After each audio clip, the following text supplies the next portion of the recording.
ልጁ ነኝ የሚካኤል ልጁ በቤቱ ያደኩ በልጁ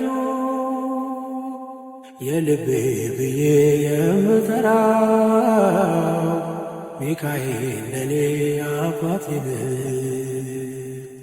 የልቤ ብዬ የምጠራው ሚካኤል አባቴ ራሳችሁን መፈተሽ ነው።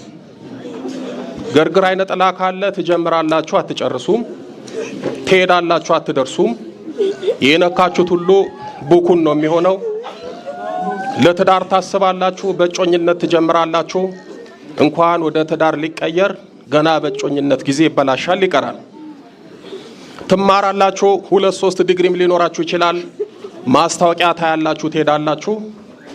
አንድ ዲግሪ ያዘው ከዛም በታች ሆነው ስራ ይዛል እንጀራ ይበላል። እናንተ አመታትን ለፍታችሁ ተምራችሁ ዲግሪ ጭናችሁ መከራ ጭናችሁ ትኖራላችሁ። ገርግር አይነ ጥላ በጣም ክፉ ነው። ምናልባት እሱ ሌላ ራሱን የቻለ መጽሐፍ ሳያስፈልጉ አይቀርም። ምክንያቱም አይነ ጥላ ቢሆንም ገርግር አይነ ጥላ በጣም አስቸጋሪ ነው። ስለ እውነት እጅግ በጣም ከባድ አብሮ ያድጋል። ማንነታችሁን ራሳችሁን ሆኖ ተመሳስሎ አመታትን ከናንተ ጋር ይዘልቃል።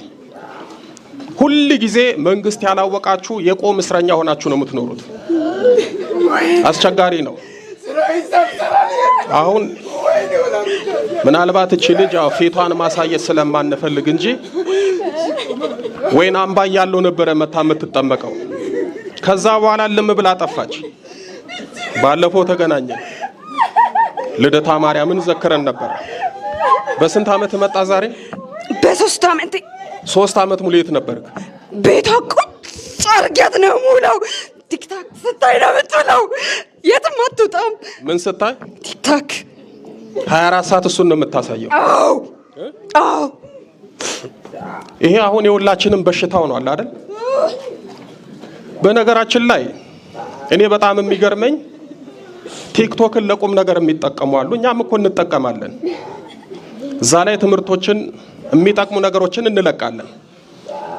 አብዛኛው ሰው ግን ቲክቶክን የሚጠቀመው ጊዜውን ለማሳለፍ ነው። ምኑን ለማሳለፍ? ጊዜውን ለማሳለፍ ሲያይ ምን ያልፍበታል?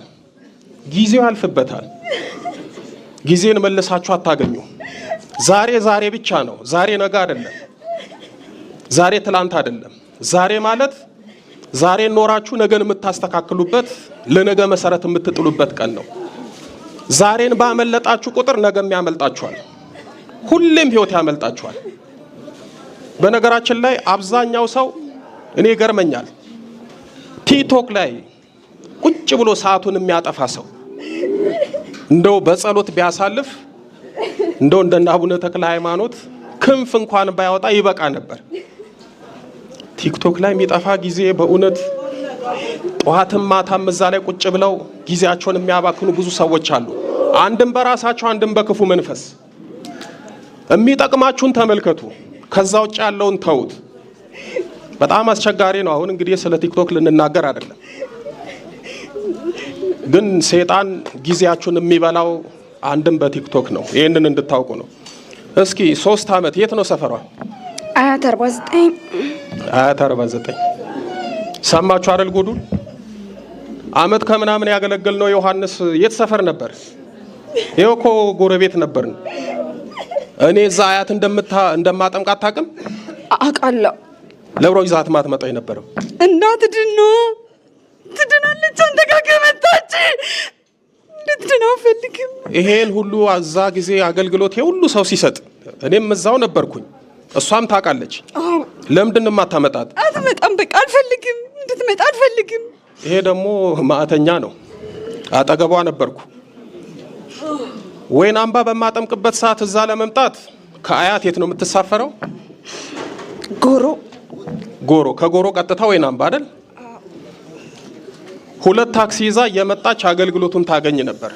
እኔ ሰፈሯ ስመጣ በእግሯ መምጣት እየቻለች እርግፍ አድርጋ ተወች። አስራት ቁጭ። እሺ ሌላ ምን አረካት? በቃ አግብቻታለሁ። ትዳሬ ናት። እንድታገባ እንድትወልድ አልፈልግም። ጉድ እኮ ነው።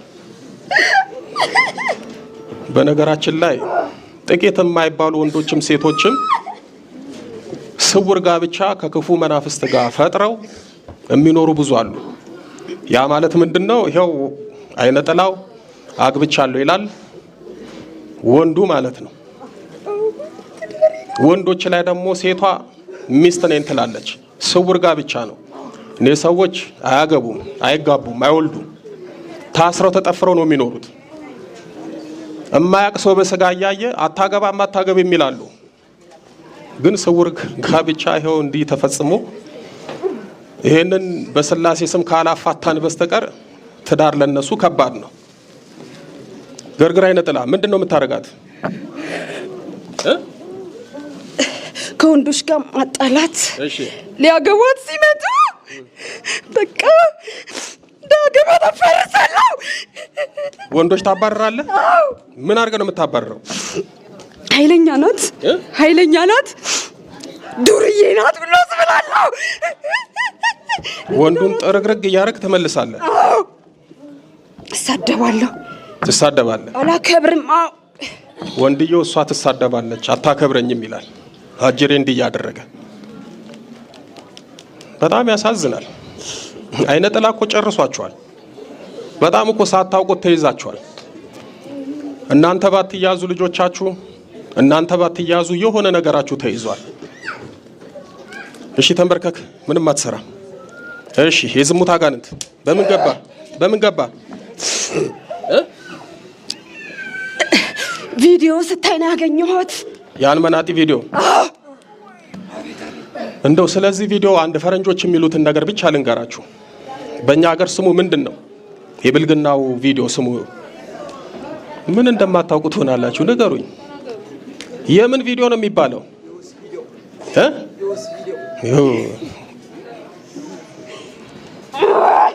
የወሲብ ቪዲዮ ይባላል አይደል? አዎ፣ እኔ ሳስተምር የዝሙት ቪዲዮ ነው የምለው። ፈረንጆቹ እንደኛ አይደለም የሚጠሩት። ልብ ብላችሁ ስሙኝ። ደርቲ ቪዲዮ ይሉታል። ምን አልኳችሁ? ደርቲ ቪዲዮ፣ ቆሻሻ ቪዲዮ ማለት ነው። ያ ማለት ምንድነው? እሱን የሚያይ ቆሻሻ ቪዲዮ ስለሆነ ቆሻሻ ነገር ነው የሚያስበው፣ ቆሻሻ ነገር ነው የሚጠናወተው፣ ቆሻሻ ነገር ነው የሚሰራው። ወይም ደግሞ ያቆሽሸዋል። ህሊናውን፣ ልቦናውን፣ ስጋውን፣ ነፍሱን ያቆሽሻል። ቅድስና አይኖርም። ነፍስንም ስጋንም ስለሚያቆሽሽ ፈረንጆቹ ራሳቸው እየሰሩት ከኛ ተሽለው ደርቲ ቪዲዮ እያሉ ነው የሚጠሩት። ስለዚህ ህሊናችሁን፣ ልቦናችሁን፣ ነፍሳችሁን አታቆሽሹ በሱ ቪዲዮ። ስለሱ ቪዲዮ በደንብ አስተምሬያለሁ። በጣም አስቸጋሪና ከባድ ነው። አንዳንዴ ከሱ ከመላቀቅ ምናልባት ከመንፈሱላ መላቀቅ የሚከብድበት ጊዜ አለ። በጣም ወጣቱ እየተቸገረበት ያለው ነው። በዛ ይገባል። 24 ሰዓት ዝሙት ነው የሚያሳስበው። መጨረሻ ደግሞ በዝሙት ነው የሚጥለው። ክፋቱ ደግሞ የዝሙት አጋንንት ያገባ ያላገባ አይልም። ሁሉንም ነው የሚፈትነው፣ ሁሉንም። እንደውም በአሁን ሰዓት ከላጤው ባለትዳሩ በዝሙት አጋንንት እየተፈተነ ነው። እግዚአብሔር ከዚህ ይሰውረን። እሺ እቺን የመሰለች ልጅ እንዳታገባ፣ ወንድ እንዳይቀርባት፣ ገርግር አይነ ጥላው ባል ሆኖ በስውር ተቀምጦ ምናልባት ቤተሰብ ይሄንን መልክ፣ ይሄንን ቁመና፣ ይሄንን ሃይማኖት፣ እምነት፣ መልካምነት ይዘሽ አታገቢም ይላሉ። ግን ስውሩ ጋብቻ ከውስጥ ነው ያለው። ከውስጥ ካልተፈታን ከውጭ ምንም ነገር አይፈታም። ይኸውላችሁ እግዚአብሔር ከፈታችሁ ከምድር ምን ትሆናላችሁ? ትፈታላችሁ አይደል? ከውስጥ ከተፈታችሁ ከውጭ ምን ትሆናላችሁ? ትፈታላችሁ።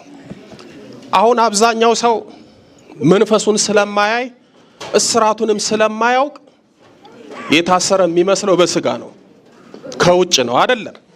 ከውስጥ ከታሰራችሁ ምንም ልታረጉ አትችልም። ለምሳሌ ይሄው ገርግር አይነ ጥላ አለ። ወንድ ይመጣል ያባርራል፣ ትዳር አይሆንም። ስለዚህ አሁን ይሄንን መልክና ቆመና ይዛ መንፈሱ ያሰራት ከውጭ ነው ከውስጥ ነው? ከውስጥ ነው። ሰዎቹማ ከውጭ እኮ መልኳንም ቁመናዋንም ሃይማኖቷንም ቤተክርስቲያን ስትመላለስም አይቺ እኮ ጥሩ ናት እያሉ ከውጭ አይተው መጥተዋል። ከውጭ አይተው የመጡ ሰዎች ሲቀርቧት፣ እሷ ግን የታሰረችው ከምንድን ነው? ከውስጥ። የውስጥ እስራት ለእግዚአብሔር ብቻ ነው የሚታየው የሚታወቀው። የውስጥ እስራት አይደለም ለሰው ለታሰረው ለራሱ ለታሳሪው እንኳን አይታወቅም። ለዚህ ነው እኮ የታሰርን የማይመስልን። መስራት፣ መግባት፣ መውጣት፣ መብላት፣ መጠጣት፣ መተኛት እንዲህ አይነት የለመድነው ህይወት ስለያዘን እንጂ ያንን ለምደ ነው እንጂ ብዙ የታሰርንበት ነገር አለ። እግዚአብሔር ሁላችንንም ይፍታን።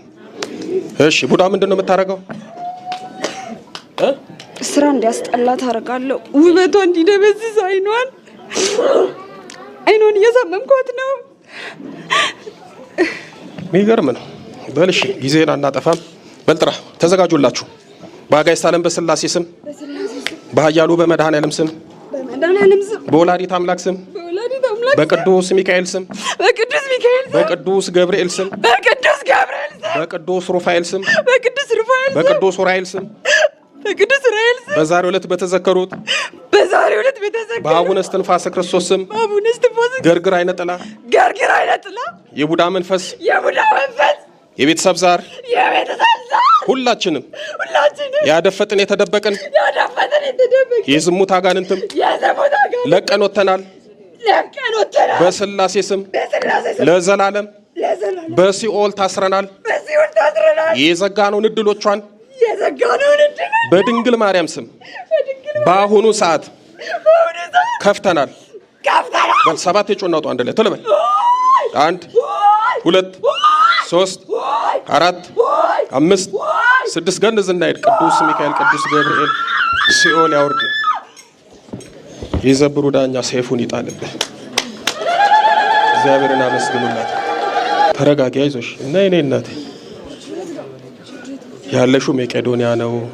እኔ እናቴ እና እስኪ ብድግ የቆመ እስረኛ መንግስት ያላወቀሽ ደህና ነሽ? እግዚአብሔር ይመስገን። ወይን አምባ በማጠምቅበት ሰዓት የዛሬ 3 ዓመት ትመጫለሽ? አዎ መጣ ነበር። ከዛ በኋላ ጠፋሽ? አዎ። ለምንድን ነው የጠፋሽው? እኔ እንጃ ልመጣ ስል ምክንያት አላጣም። በቃ ዝም ብዬ ቤት ቁጭ ብዬ ምክንያት ያለኝ ይመስለኛል። ቀረ። ሰፈርሽ የት ነው? አያት 49 ነኝ። አያት 49። እኔ ደግሞ እዛ ዮሐንስ አገለግል ነበር። አዎ። ታውቂያለሽ? አውቃለሁ ግን አመት ይቻላል። አየሽ ገርግር አይነ ጥላ እንዳትመጪ ከዚህ መናጢ እንዳትገላገይ አስሮ ቁጭ አደረገሽ።